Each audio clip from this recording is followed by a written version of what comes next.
10 अक्टूबर 1986 बंबई की सड़कों पर फिल्मी सितारों का सैलाब उमड़ पड़ता है।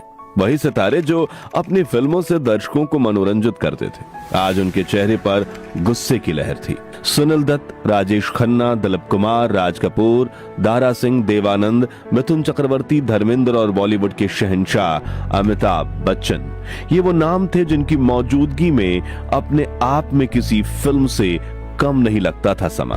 लेकिन उस दिन कैमरे बंद थे और सड़कों पर हकीकत चल रही थी।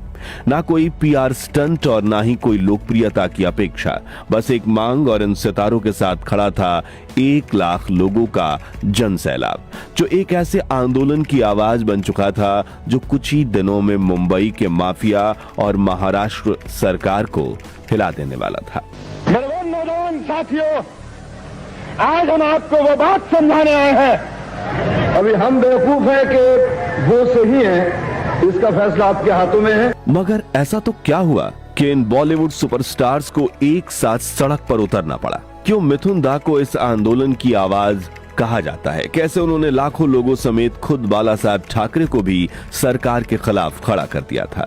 और सरकार ने ऐसा तो क्या किया था कि हजारों करोड़ की इंडस्ट्री बंद होने के कगार पर पहुंच चुकी थी? जानने के लिए बने रहिए इस वीडियो के अंत तक, क्योंकि आज हम आपको सुनाने जा रहे हैं बॉलीवुड की सबसे ऐतिहासिक लड़ाई की कहानी। साल था 1986, बॉलीवुड का सबसे सुनहरा दौर, जब फिल्मों की लाइनें लगी रहती थी, थिएटरों के बाहर भीड़ उमड़ती थी और सितारों की दीवानगी आसमान छू रही थी।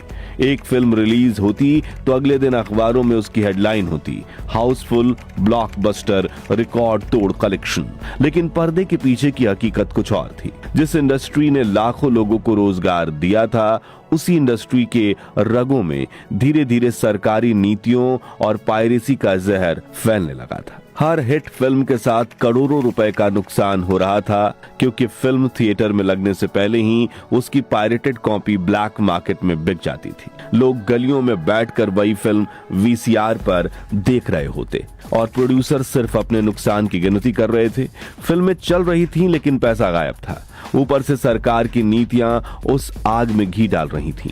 फिल्म पर सर्विस टैक्स लागू कर दिया गया, वो सीधा 177% तक। यानी अगर कोई निर्माता 1 करोड़ की फिल्म लगाता है तो सरकार पहले ही 1,77,00,000 रुपए तक मांग लेती थी। ऊपर से 4% सेल टैक्स अलग।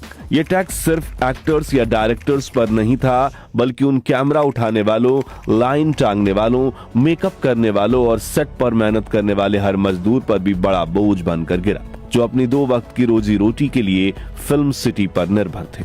देखते ही देखते फिल्में बनाना एक घाटे का सौदा बन गया। इंडस्ट्री के गलियारों में बस एक ही सवाल गूंजने लगा, क्या सरकार हमें खत्म करना चाहती है?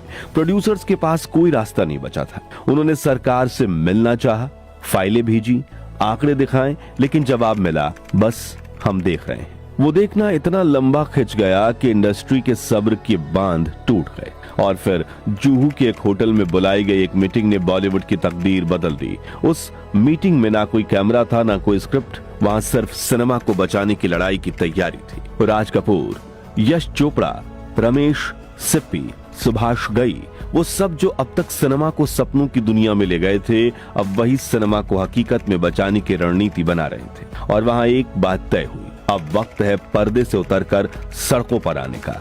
अब